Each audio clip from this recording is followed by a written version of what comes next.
wabarakatuh.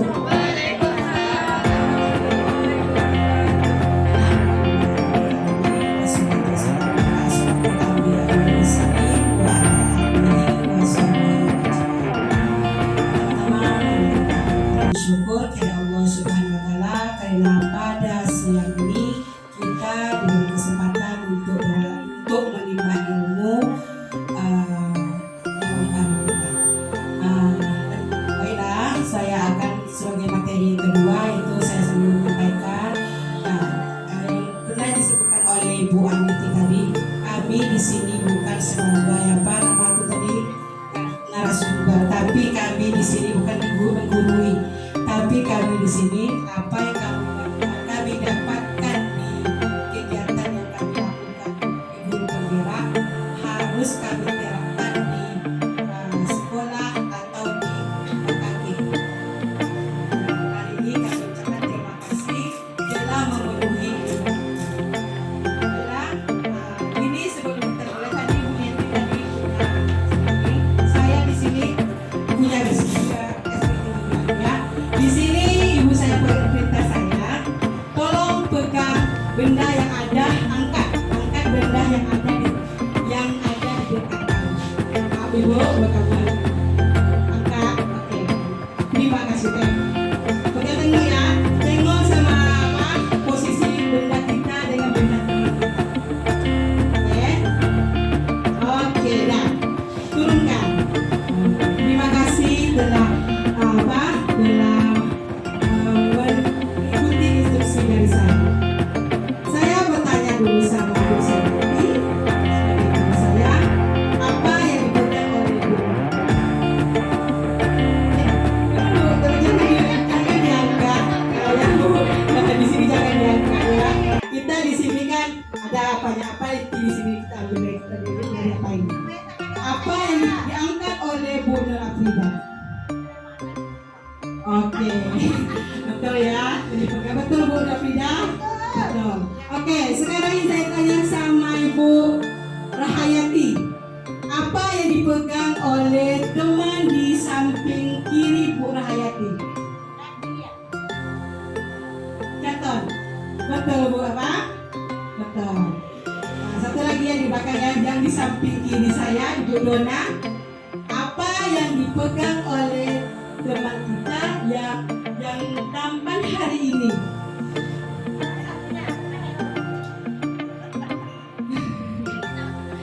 Yang tampan di tempat kita hari ini kan satu orang kan? Itu Pak Hairul. Apa yang dipegang?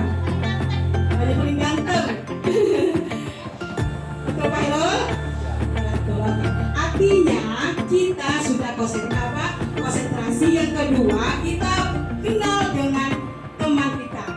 Dan kenal apa yang peduli terhadap sekitar kita.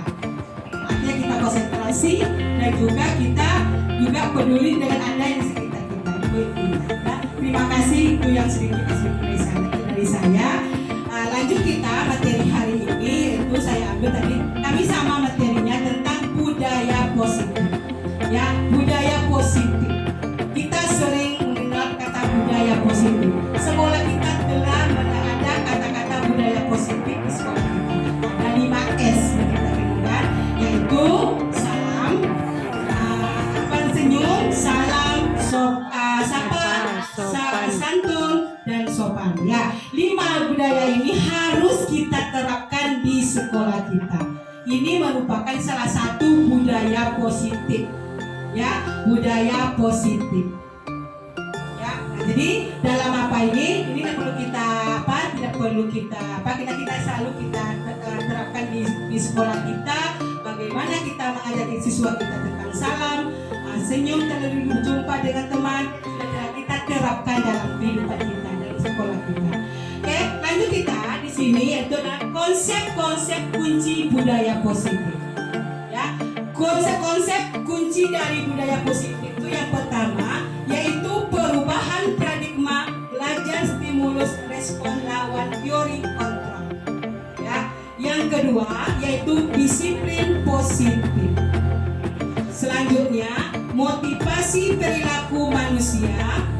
Kemudian selanjutnya keyakinan kelas dan manusia, 5 posisi kontrol, selanjutnya segitiga restitusi. Ini sudah dijelaskan oleh Bu tadi, semuanya tadi sudah menyebar, banyak yang mendapatkan tadi.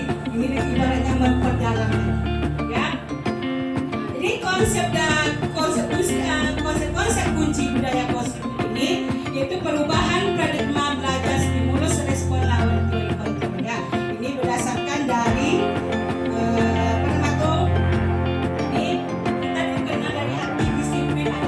motivasi perilaku manusia. Ya, ini pemikiran dari Ki Hajar Dewantara. Ini sejalan dengan pandangan Diane Jason. Dalam bukunya Restituting School Discipline. Bapak ini bisa apa baca nih? Betul bacaannya. Betul ya. Ya, terima kasih Pak Irul pujiannya.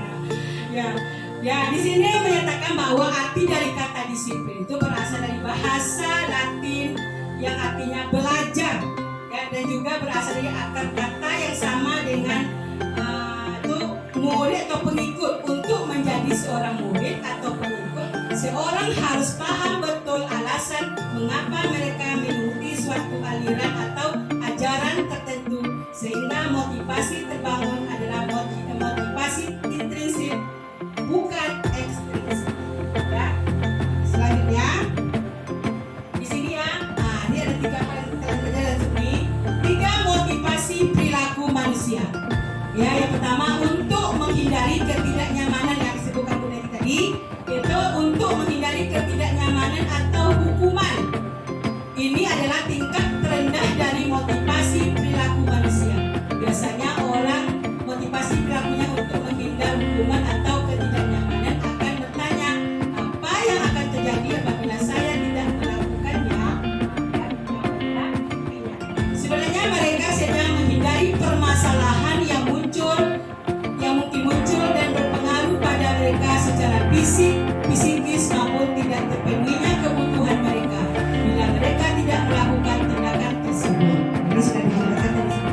Berarti yang kedua, untuk mendapatkan imbalan atau penghargaan dari orang lain.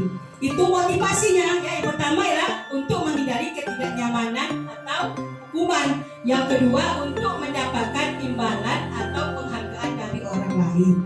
Dan selanjutnya untuk menjadi orang yang mereka inginkan dan menghargai diri sendiri dengan nilai mereka percaya. Ya, itu 3 motivasi perilaku manusia. Ya pasti kita kan di sini untuk memotivasi kita untuk ke sekolah. Nah, pasti kita gaji kita termotivasi karena pertama untuk jelaslah untuk mencerdaskan tugas kita, mempertanggungjawabkan tugas kita. Nah, ini salah satu motivasi kita sebagai guru, ya. Selanjutnya, tujuan dari disiplin positif yaitu adalah menanamkan motivasi yang ketiga pada murid-murid kita, yaitu untuk menjadi orang mereka inginkan dan menghargai diri sendiri dengan nilai-nilai yang mereka percaya. Ketika murid-murid kita memiliki motivasi tersebut, mereka telah memiliki motivasi intrinsik yang berdampak jangka panjang, motivasi yang tidak akan terpengaruh pada adanya hukuman atau hadiah. Ya, kemudian selanjutnya mereka akan tetap berperilaku baik dan berlandaskan nilai-nilai kebajikan karena mereka ingin menjadi orang yang menjunjung tinggi nilai-nilai yang mereka hargai. Ya, ini adalah inti dari motivasi tadi. Selanjutnya, ya di sini dijelaskan oleh Bu Neti keyakinan kelas, hukuman dan penghargaan. Mengapa keyakinan kelas? Mengapa tidak peraturan kelas saja itu? Mengapa ada keyakinan kelas? Nah, yang kedua, mengapa adanya keyakinan kelas penting atau terbentuknya sebuah budaya positif? Ketiga, bagaimana mewujudkan sebuah keyakinan kelas yang efektif? Ya, nah, di sini intinya kita sebagai guru tuh harus membuat satu namanya keyakinan kelas. Ya, ada nama keyakinan kelas, ada keyakinan kita memulai pembelajaran itu kita kita sepakat kesempatan bersama. Ya, kita beri kesempatan bersama sama siswa kita apa yang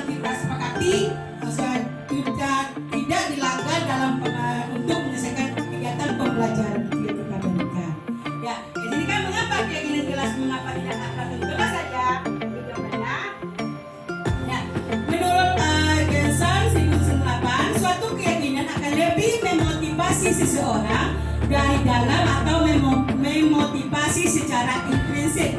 Seseorang akan lebih bergerak dan bersemangat untuk menjalankan keyakinannya daripada hanya sekedar mengikuti serangkaian peraturan. Murid-murid pun demikian, mereka perlu mendengarkan dan mendalami tentang suatu keyakinan daripada hanya mendengarkan peraturan-peraturan yang mengatur mereka harus berlaku begitu atau begini atau begitu. Ya, selanjutnya yang kedua, jawaban kedua, setelah tadi, ya, mengapa adanya keyakinan kelas penting untuk terbentuknya sebuah budaya positif? Ya, yang kedua itu setelah seseorang memiliki keyakinan atau suatu hal, maka dia akan terbiasa melakukan hal-hal baik yang telah diyakininya tersebut. Ya. Selanjutnya yang soal ketiga, bagaimana mewujudkan sebuah keyakinan kelas yang efektif? Yang ketiga, penyataan keyakinan kelas sentiasa dibuat dalam bentuk positif. Jadi kesimpulannya, keyakinan kelas hanya tidak terlalu banyak sehingga mudah diingat dan dipahami oleh semua warga kelas. Keyakinan kelas sebaiknya suatu yang dapat diterapkan di lingkungan tersebut.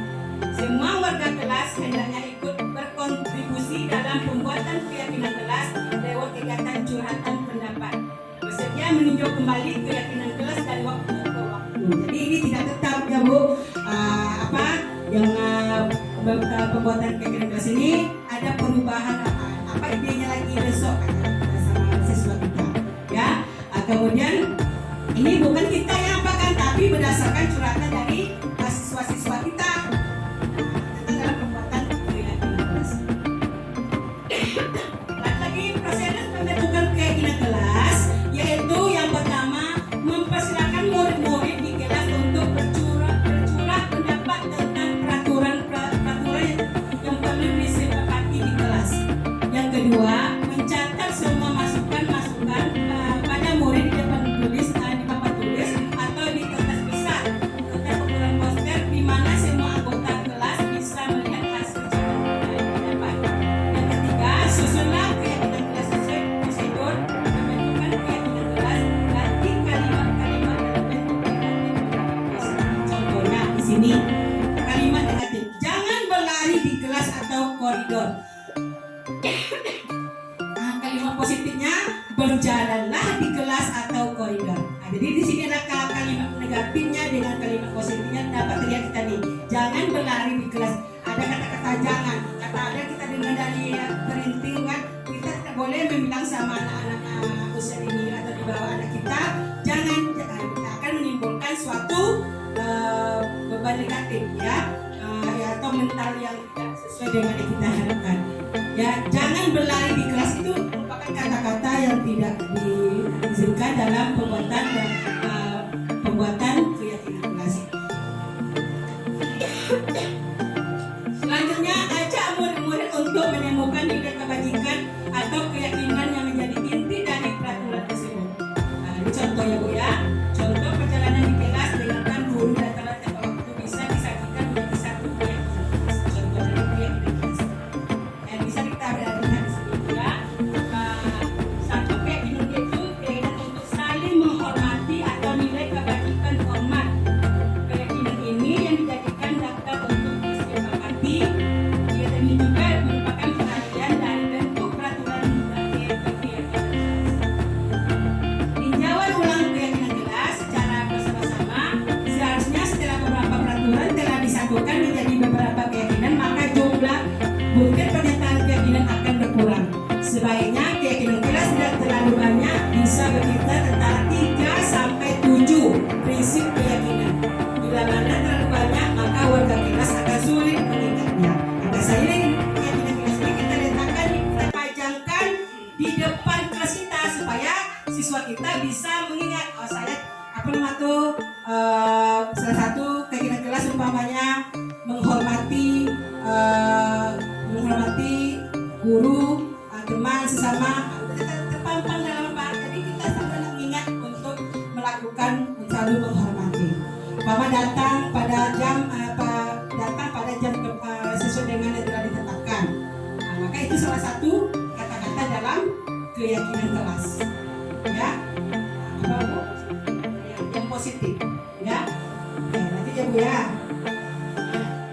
Setelah keyakinan kelas selesai dibuat, maka semua warga kelas dipersilakan menunjuk ulang dan menyetujui dengan menandatangani keyakinan kelas tersebut, termasuk guru dan semua warga. Jadi kita buat keyakinan kelas itu ada tanda tangan apa? Siswa kita masing-masing berapa murid kita umpamanya 10 murid ya, kita yang menandatangani keyakinan kelas tadi adalah 10 murid tadi, tanpa kita sebagai kelas. Ya. Kemudian keyakinan kelas selanjutnya bisa diletakkan di dinding kelas di tempat yang mudah dilihat semua warga kelas. Ya Bu, akhir kita lagi 5 kebutuhan dasar manusia. Kebutuhan bertahan hidup, cinta dan kasih sayang, kebutuhan untuk diterima, penguasaan, kebutuhan pengakuan atau kemampuan, kebebasan, kebutuhan akan pilihan, kesenangan, kebutuhan untuk merasa senang. Ya, ini adalah yang 5 kebutuhan dasar manusia. Ya, ada pertanyaan tematik. Ibu Ambar, guru wali kelas 2A di SD Pelita Hati, sedang bingung menghadapi ulah salah satu murid di kelasnya, Doni. Beberapa anak di kelas 2A telah datang padanya dan mengeluh Doni yang seringkali meminta bekal makan siang mereka dengan paksa. Jika Anda menghadapi situasi seperti Ibu Ambar, apa yang akan Anda lakukan? Menurut Anda, kira-kira apa alasan Doni melakukan hal ini? Nah, ini saya tanyakan sama Ibu ini. Apa kira-kira jika Anda menghadapi posisi kita sebagai Ibu Ambar, ya, jika Anda menghadapi situasi seperti Ibu Ambar, apa yang akan Anda lakukan? Apa yang kita lakukan di situ?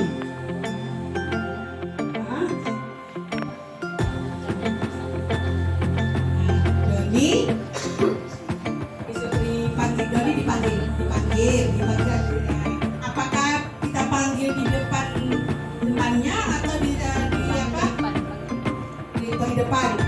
Jadi posisi kita dengan Doni itu, umpamanya ada temannya di dekat temannya, kita panggil, kita desati, tidak ya. Jadi nanti apa kenanya kalau siapa yang itu apa alasan kalau tidak memanggil teman di dekat temannya? Merasa malu ya, oke ya. Nah, itu coba lihat apanya. Nah, jadi kalau tidak dibilang apa yang dibilang siapa tadi, untuk kita katakan apa kita panggil ya Bu,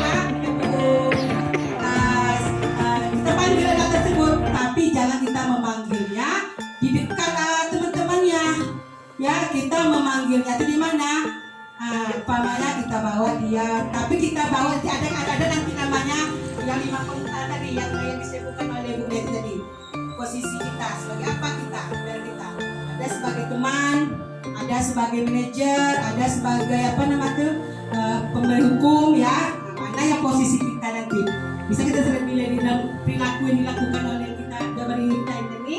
Bisa kita lihat pada posisi kita ya. Lanjut lagi, kebutuhan bertahan hidup. Kebutuhan bertahan hidup survival adalah kebutuhan yang bersifat fisiologis untuk bertahan hidup, misalnya kesehatan, rumah, dan makanan. Dalam kasus Doni di atas, apabila jawaban Doni ketika ditanya oleh Ibu Ambar dan karena ia lapar, orang tua tidak membawakannya bekal siang. Nah, ini kita dipanggil tadi kan, tapi jangan dengan anaknya, tapi kita bawa anak tersebut ya, maka pasti jawaban tadi kan jawaban Doni ditanya oleh Ibu Ambar adalah karena ia lapar dan orang tuanya tidak membawakannya bekal makan siang. Maka kebutuhan dasar yang sedang berusaha dipenuhi oleh Doni adalah kebutuhan untuk bertahan hidup ya. Lanjut, cinta dan kasih sayang, kebutuhan untuk diterima ya. Ini udah meminta apa? Kita tanya. Dalam kasus di atas, apabila Doni menjawab bahwa alasannya mengambil bekal temannya karena dia merasa senang temannya jadi memperhatikan dia, ketika temannya melakukan tindakan itu pada gurunya dan gurunya memberitahu orang tua Kebutuhan dasar yang sedang dipenuhi Doni adalah kebutuhan akan cinta dan kasih sayang guru tersebut kan. Lagi, penguasaan kebutuhan pengakuan atas kemampuan. Dalam kasus di atas, apabila jawaban Doni adalah dia merasa hebat karena temanya jadi takut dengan dia dan menuruti keinginannya, maka sebetulnya Doni sedang berusaha memenuhi kebutuhan dasarnya akan kekuasaan. Kemudian selanjutnya kebebasan, kebutuhan akan pilihan. Itu bisa dilihat penjelasannya ya. Bahwa bila di jawaban Doni dalam kasus di atas adalah bahwa dia merasa bosan dengan bekal makanan yang dibawa ibunya dari rumah. Karena ibunya selalu membawa bekal yang sama, oleh karena itu dia ingin mencoba makanan teman-temannya yang beraneka ragam. Maka Doni sedang berusaha memenuhi kebutuhan akan kebebasan.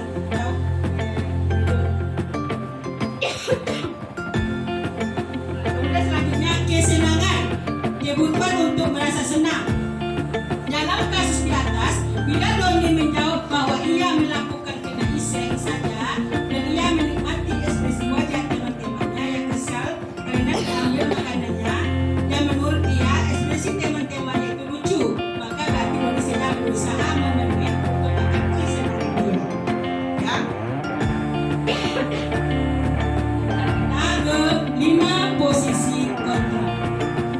Menurut Janet Gerson, ada 5 posisi kontrol yang diterapkan oleh seorang guru. Kelima posisi kontrol tersebut adalah penghukum. Yang tadi aku penghukum, pembuat orang merasa bersalah sebagai teman, monitor atau pemantau, dan manajer. Ya, di sini ada 5 posisi kontrol. Apa saja? Penghukum, pembuat orang merasa bersalah, teman, pemantau atau manajer. Ya, penghukum. Ya, bagaimana penghukum itu bentuknya? Penghukum, seorang penghukum bisa menggunakan hukuman fisik maupun verbal. Orang-orang yang menjalankan posisi penghukum senantiasa mengatakan bahwa sekolah memerlukan sistem atau alat yang dapat lebih menekan murid lebih dalam lagi.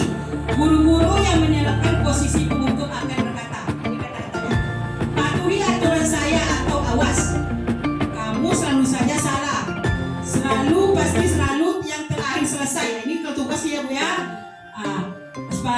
pasti selalu yang terakhir selesai. Ini tugas yang bahasa kita kata-kata ini, kata-katanya. Guru sepertinya ini senantiasa percaya bahwa hanya ada satu cara agar pembelajaran bisa berhasil, yaitu cara dia. Guru itu sebagai penghukum. Selanjutnya, pembuat orang merasa bersalah. Pada posisi ini biasanya guru akan bersuara lebih lembut. Pembuatan orang merasa bersalah akan menggunakan keheningan yang membuat orang lain merasa tidak nyaman. Bersalah atau rendah diri. Kata-kata kalau dari lembut akan seperti ini. Ibu sangat kecewa sekali dengan kamu. Itu kata-katanya. Berapa kali bapak harus memberitahu kamu ya? Gimana coba kalau orang tua kamu tahu kamu berbuat begini? Akan ada merasa bersalah dia. Di posisi ini murid akan memiliki penilaian diri yang buruk tentang diri mereka. Murid merasa tidak berharga dan telah mengecewakan orang-orang yang disayanginya. Ini sebagai pembuat merasa bersalah. Kata-kata yang sering kita lakukan seperti ini kan? Kemudian sebagai teman, ya guru pada posisi ini tidak akan menyakiti murid, namun akan tetapi berupaya mengontrol murid melalui persuasi. Posisi teman pada guru bisa negatif ataupun positif. Positif di sini berupa hubungan baik yang terjalin antara guru dan murid. Guru di posisi teman menggunakan hubungan baik dan humor untuk mempengaruhi seseorang. Mereka akan berkata gini, ya, ayo bantulah diri bapak ya. Ayo ingat tidak bantu bapak selama ini. Ya sudah, kali ini tidak apa-apa, nanti ibu bantu bereskan. Nah, itu salah satu sebagai teman. Hal negatif dari posisi teman adalah bila suatu saat guru tersebut tidak membantumu, maka murid akan kecewa dan berkata, saya pikir bapak atau ibu teman saya, murid merasa dikecewakan ya, dan tidak mau lagi berusaha. Hal lain yang mungkin timbul adalah murid hanya akan bertindak untuk guru tertentu. Nah, itu ada Pak Irul sih. Pak Irul apa tuh? Biasanya seorang ngobrol, akan dia ada Pak Irul lah. Biasanya Pak Irul kan biasakan anak sebagai teman. Kemudian Pak Irul nggak ada lagi dia di dalam kelas. Nanti Pak Irul nggak ada kerja. Dia aja kita sebagai siswa kita. Ya. Dan tidak untuk guru lainnya. Murid akan bergantung pada guru tersebut. Kemudian monitor, pemantau.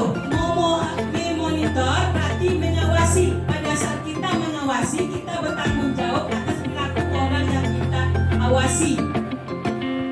Posisi pemantau berdasarkan pada peraturan dan konsekuensi dengan menggunakan sanksi.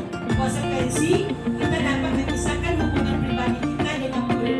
Sebagai seorang yang menjalankan posisi pemantau, pertanyaan yang ditunjukkan seorang pemantau adalah peraturan apa yang telah kamu lakukan? Peraturannya apa? Apa yang telah kamu lakukan? Sanksi atau konsekuensi apa? Seorang pemantau sangat mengandalkan penghitungan catatan data yang dapat digunakan sebagai bukti atas perilaku seseorang.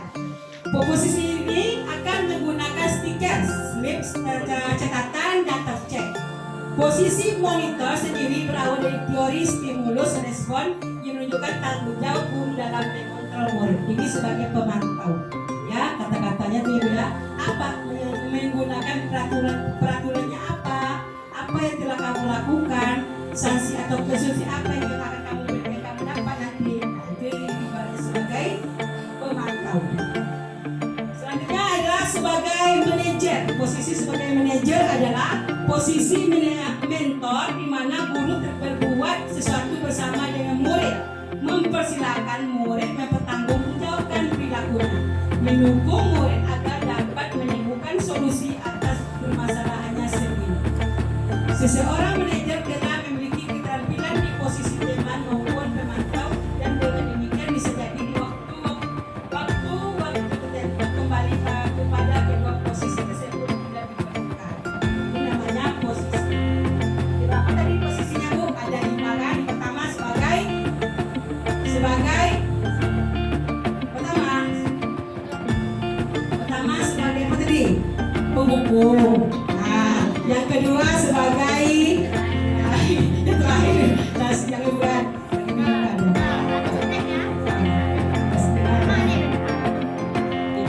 yang kedua sebagai penghukum, yang kedua pemberi pembuat masalah kan, masalah, yang ketiga sebagai teman, yang keempat sebagai pemantau, yang kelima sebagai manajer. Di mana yang pernah kita lakukan di kelas kita dalam terhadap anak, ya, kelima ini pasti kita lakukan di kelas kita.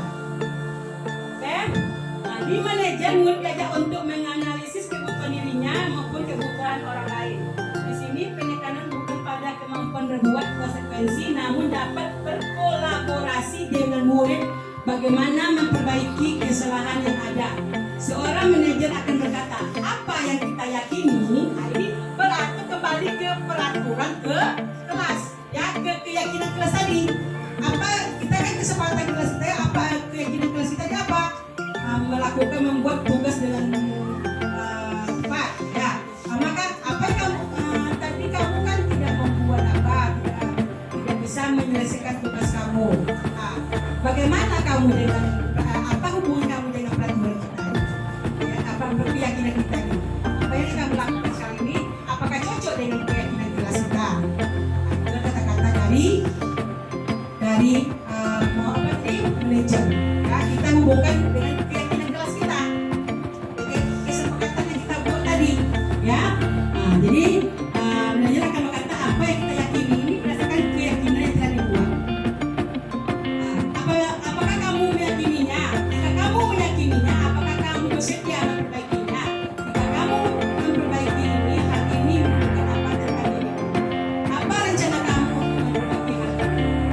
Tugas seorang manajer bukan untuk mengatur perilaku seseorang. Kita membimbing murid untuk dapat mengatur dirinya. Seorang manajer bukannya memisah murid dari kelompoknya, tetapi mengembalikan murid tersebut ke kelompoknya dengan lebih baik. Nah, jadi anak itu kan ini kesalahan saya. Kesepakatan tadi, nah ini dengan bersama teman-teman saya, nah, dia akan kembali ke kelompoknya. Itu artinya, ya. Selanjutnya, nah, contoh kasus ya, Adi yang terlambat hadir di sekolah. Ini sebagai penghukum ya, sebagai kata penghukum. Nada suara tinggi, bahasa tubuh, mata melotot, dan jari menunjuk menghafal. Pernah kita melakukan ibu? Terlambat lagi, pasti terlambat lagi. Selalu datang terlambat. Nah, kapan bisa datang tepat waktunya? Itu kata-kata yang penghukum. Ya, nah, itu kata-kata penghukum. Nah, ya, tanyakan kepada diri Anda bagaimana perasaan murid bila guru berbicara seperti itu pada saat muridnya datang terlambat. Nah, selanjutnya akibatnya ya, kemungkinan murid marah dan mendendam atau bersifat agresif. Bisa jadi sesudah kembali duduk, murid tersebut akan mencoret-coret bukunya atau meja tulisnya. Lebih buruk lagi, sepulang sekolah murid melihat motor atau mobil bapak ibu guru, dia akan menggoles kendaraan tersebut dengan kamu. Atau dia membuat gambar kita, dia kelihatan dia bukan kita. Sudah kayak apa? Tapi master. Ini contoh ya kata-kata penghukum yang bisa kita lantarkan kepada sesuatu. Ya, akhirnya membuat orang lain merasa bersalah. Ini bagaimana perasaan murid bila disebut seperti cara ini? Ya, murid akan merasa bersalah telah mengecewakan ibu atau bapak gurunya. Murid akan merasa menjadi orang yang gagal, tidak sanggup membahagiakan orang lain. Ini akibat yang terjadi dari pembuat orang lain merasa bersalah. Ini sudah kita jelaskan tadi ya bulan. Teman, ini kata-kata nada suara ramah, akrab dan bercanda, bahasa tubuh merapat pada murid, mata senyum jenaka. Nah, ini sebagai teman, ya. Ciri-cirinya.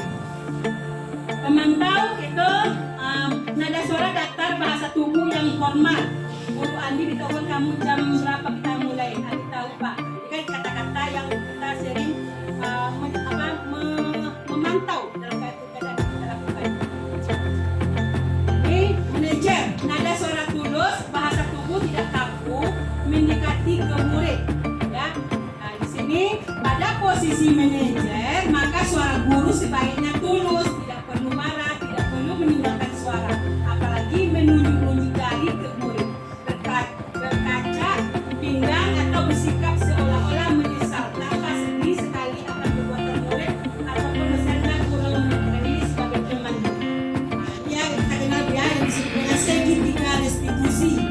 Ya, menstabilkan validasi tindakan pertama menstabilkan identitas, kemudian validasi tindakan yang salah, menanyakan keyakinan. Ini yang namanya segitiga restitusi. Kata-katanya adalah nah, yang pertama menstabilkan identitas, stabilitas, de-identik. Bagian dari segitiga bertujuan untuk mengubah identitas anak dari orang yang gagal karena melakukan kesalahan menjadi orang yang sukses. Ya, ini menstabilkan. Jadi kalimatnya berbuat salah tidak apa-apa. Ini kata-kata yang apanya? Tidak ada manusia yang sempurna. Saya juga pernah melakukan kesalahan seperti itu. Itu salah satu kata-katanya ya Bu ya. Yang kedua, validasi tindakan yang salah. Nah, itu kata-katanya. Padahal kamu bisa melakukannya lebih buruk dari ini ya. Kamu pasti punya alasan mengapa melakukan itu. Kamu pasti bangga pada dirimu sendiri karena kamu telah melindungi sesuatu yang penting buatmu. Kamu boleh bertahan sikap itu, tapi kamu harus menambahkan sikap yang baru. Nah, ketiga, sisi ketiga menanyakan keyakinan. Ya, nah, ini apa yang kita percaya sebagai kelas atau keluarga, apa nilai-nilai umum yang telah kita sepakati, apa bayangan kita tentang kelas yang ideal, kamu mau jadi orang seperti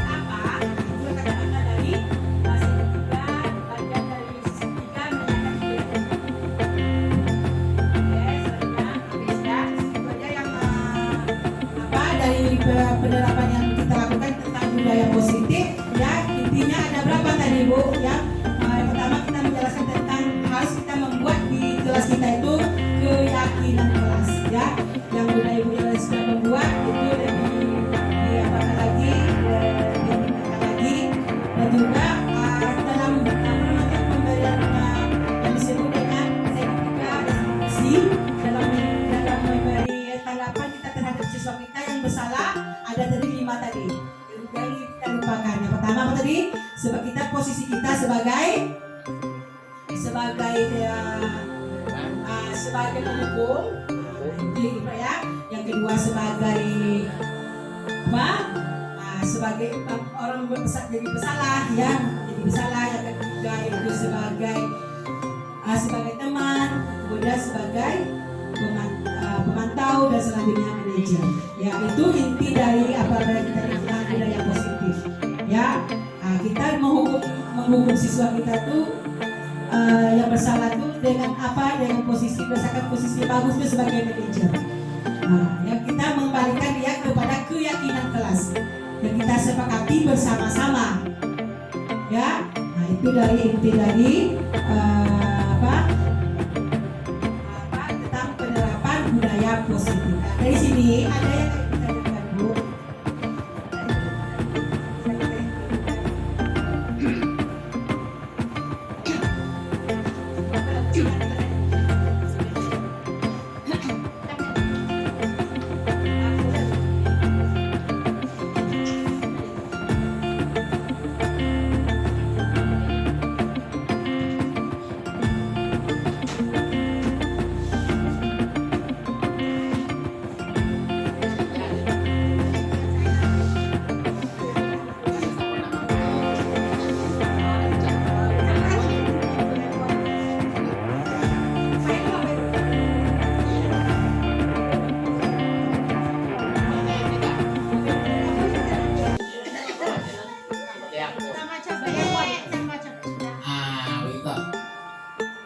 Kita di lokal kita itu pasti tidak ada yang pasti ada antanya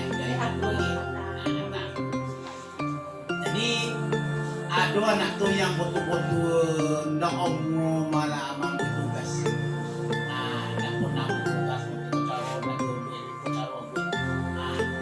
cara hukuman tadi kan kurang efektif tadi kurang elok nanti jadi kalau menambah kemudian air-air itu aku bayar nak pun ya nilai 1 walaupun kecil punya soalnya akhirnya kan kaduga ikut memang dibuat tapi ini kalau pantas cenapur kan kali dia dari sana kan itu bagaimana cara anak sendiri itu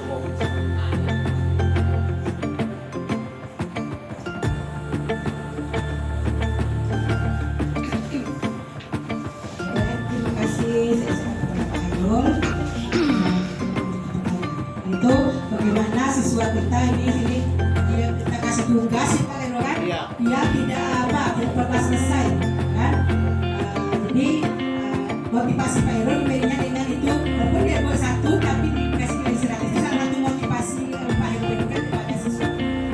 Ya jadi itu sudah Bapak udah lakukan itu kan tapi kan harus kita yang Bapak lakukan itu sudah kita kan sebenarnya memberi soal itu kan kita kembali kalau dalam banyak berdasarkan kebutuhan siswa ya umpamanya sebenarnya soal itu jangan kita itu kan anak mengikuti kita tapi kita mengikuti anak ya umpamanya kita kondisikan soalnya itu umpamanya soal yang berhubungan dengan kehidupan umpamanya hari-hari ya kan dan juga kalau di rumah kalau di sekolah umpamanya yang berarti sudah tepat kan dengan memberikan jawaban memberi soal itu punya satu buat tapi dia dapat nilai 100 kan itu satu motivasi untuk anak itu udah bagus Pak ya jadi Bapak sudah menerapkan sudah melakukan dengan melakukan motivasi yang sesuai tapi kata-kata yang Bapak berikan itu apa contohnya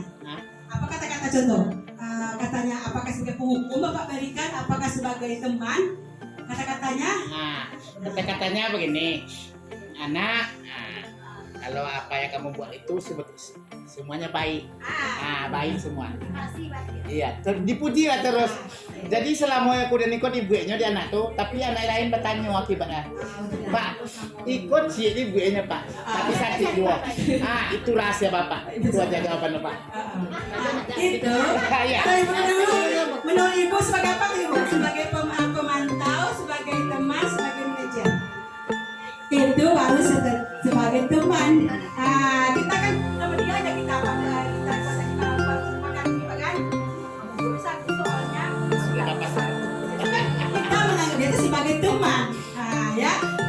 sebagai manajer itu kita kan dalam kalau kita buat menyelesaikan tugas dengan tepat kan. Jadi kita kembalikan apa yang kesalahan yang kamu lakukan, apa yang tidak sesuai dengan kamu hari ini. Saya tidak menyelesaikan tugas lupa. Apa kesepakatan kita? Apa ada kesepakatan di depan? Ada Bu. Kan sudah manajer. Tapi yang Bapak lakukan sekarang ini adalah sebagai bentuk. Bagus ya. Kasih aplaus dulu buat Pak Hairul. Ya. Oke. Demikianlah yang hari ini materi yang kami sampaikan hari ini. Lebih dan kurang saya mohon maaf. Wabillahi taufiq wal hidayah. Wassalamualaikum warahmatullahi wabarakatuh. Waalaikumsalam warahmatullahi wabarakatuh.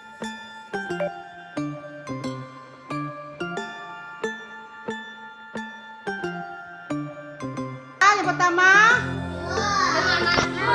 menghormati guru, disiplin.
Assalamualaikum warahmatullahi wabarakatuh. Kenalkan, saya Yuni Azriani, salah seorang guru di SDN Negeri 002 Bu. Kali ini saya akan memberikan testimoni pada salah satu rekan kerja saya yang mengikuti calon guru penggerak angkatan 6, yaitu Bu Reni Yohana. Menurut saya, selama Bu Reni Yohana mengikuti program guru penggerak ini, alhamdulillah sudah banyak perubahan yang terjadi di sekolah kami. Karena semua ilmu dan pengalaman selama mengikuti CGP ini, Bu Reni Yohana sudah mengaplikasikan dan selalu berbagi kepada semua guru-guru di sekolah. Salah satu cara yang dilakukan Bu Reni Yohana adalah dengan menjadi mentor di pertemuan KKG gugus kami. Salah satu materinya yaitu tentang pemahaman budaya positif kelas dan sekolah dalam pembuatan keyakinan di kelas. Dalam topik ini kami mendapatkan banyak ilmu baru, terutama tentang bagaimana kita sebagai guru bisa menumbuhkan budaya positif kelas dan sekolah, terutama dalam pembuatan keyakinan kelas, sehingga bisa menanamkan karakter positif dalam diri peserta didik. Sekian dari saya. Assalamualaikum warahmatullahi wabarakatuh.